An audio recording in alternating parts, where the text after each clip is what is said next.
What do Monet, Tchaikovsky, Robert Frost, and Biggie Smalls have in common? Well, they're all artists, and they make art, which is the first three letters of articles, the topic of today's video. Welcome to another video of Spanish Essentials, and today we're going to be discussing articles. And I don't think that the word articles is ever really necessary for students to know. But I often will refer to articles in class or through videos, and if I say that, well, this is what I mean. So for all intensive purposes, just learn the content today without thinking about what an article is, and I promise you with practice, you're going to know them all. So, last video we talked about gender. We introduced the idea that words can have masculine and feminine tones. Oftentimes, they will be denoted by having an A or an O at the end of the word. We said most words ending in an A are feminine, and most words ending in an O are masculine. Like the Spanish word for girl is chica, and the Spanish word for boy is chico. And we're going to take gender a step further today as we learn about articles. So, let's begin with a dog and a cat. Putting gender aside, these cats could be both girls or both guys or a guy and a girl. It could be any combination of the two. However, that has nothing to do with the word association with animals. It doesn't matter if these are both females. The Spanish words for dog and cat are both masculine. And so they will end in an O. Not all words that are masculine are an O, but in this case, perro and gato both end in O. And our rule said that a lot of the words that end in O will be masculine. These words next to these perro and gato, el, mean the. El perro y el gato means the dog and the cat.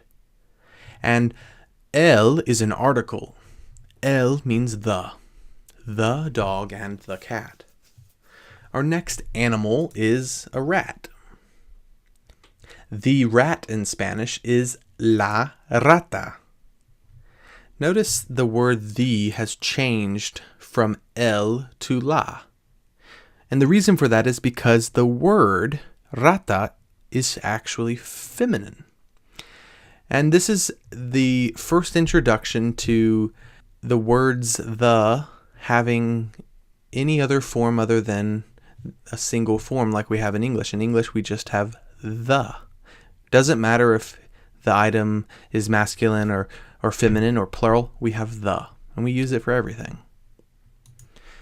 But there are multiple forms of the in Spanish. The for masculine words is el, like el gato, even if this is a girl cat. And the for feminine words is la, even if this is a male rata, so la rata. What if we had multiple cats? What if we wanted to say cats? If the Spanish word for cat is gato, how would we say cats? We would say gatos, adding an S. And the Spanish word for rat is rata. And how would we say rats? You're just making things plural. So going back to our cats example, how do we say the cats? If you remember, cats is masculine. And the word for cats was gatos. So what is our masculine word for the? You might remember it's el. And you're partially right. But actually, the word for the, for cats, plural, is los. So not only do we have articles for feminine and masculine words, but we also have adaptations of articles to reference the words when they're plural, los gatos. And so if you apply the same pattern, what would the rats be? If you remember, the Spanish word for rat is rata, rats would be ratas. What would the rats be?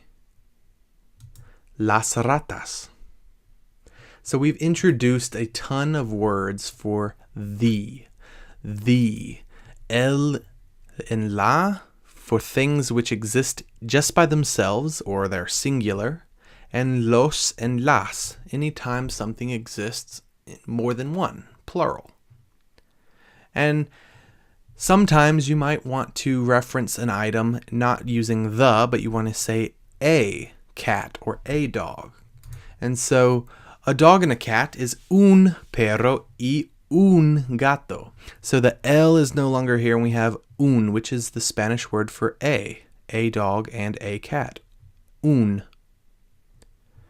And if we have multiple cats, you might be able to follow this similar structure, and you get unos gatos. Unos gatos. And plural rats would be unas ratas.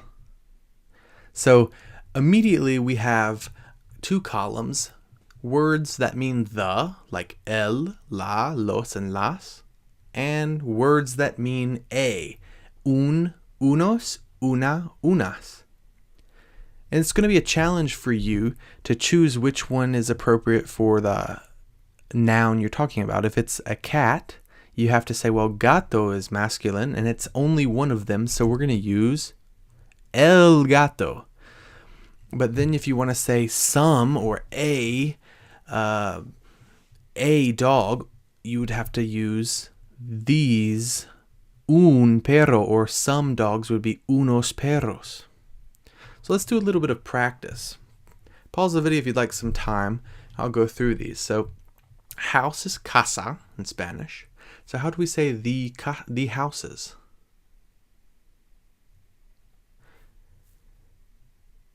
Frog in Spanish is rana. How do we say some frogs? Shoe in Spanish is zapato. How do we say a shoe? And book is libro. How do we say the book?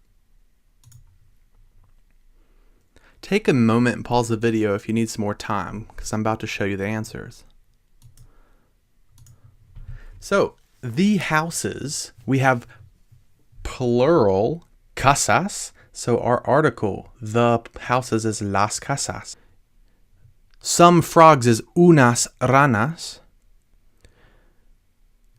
Un zapato is a shoe, a singular, just one. And it is not the, but a shoe. So you're going to pull from those articles. And the book, el libro. What about the Spanish word for turtle, tortuga? If I wanted to say a turtle, what would my article be? Una tortuga. Now, they're not always that simple. For example, the Spanish word for car is coche. What do you think the Spanish word for car is, masculine or feminine? It might not be so easy to tell because it ends in an E. There's no way to know because it doesn't end in an O or an A. Well, the answer is it's masculine, so it's el coche. What about the Spanish word for pencil? Lápiz. Is that feminine or masculine?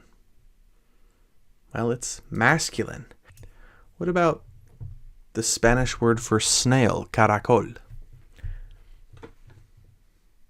Is it masculine or feminine? What if you had multiple snails? How would we say the snails if this was masculine? First off, how would we make caracol plural, snails? We would add an S, right?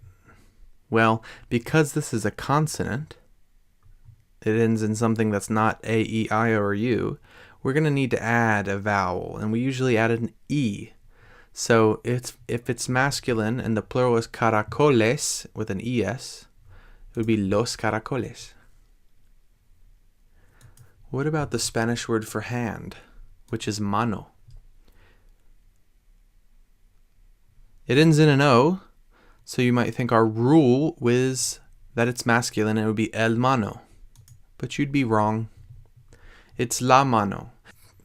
And so you see, exceptions exist, and you shouldn't worry too much about them, but just know that it's possible they can pop up. There are a lot of exceptions to the rule, and they'll pop up every now and again, but there's nothing you need to worry too much about. With time and practice, you'll be able to accomplish them all. So this has been a short presentation on articles. Also, we've talked a little bit more about gender, and we've introduced the idea of plurals. So do some practices on the site and email me with questions, and I'll see you in the next one.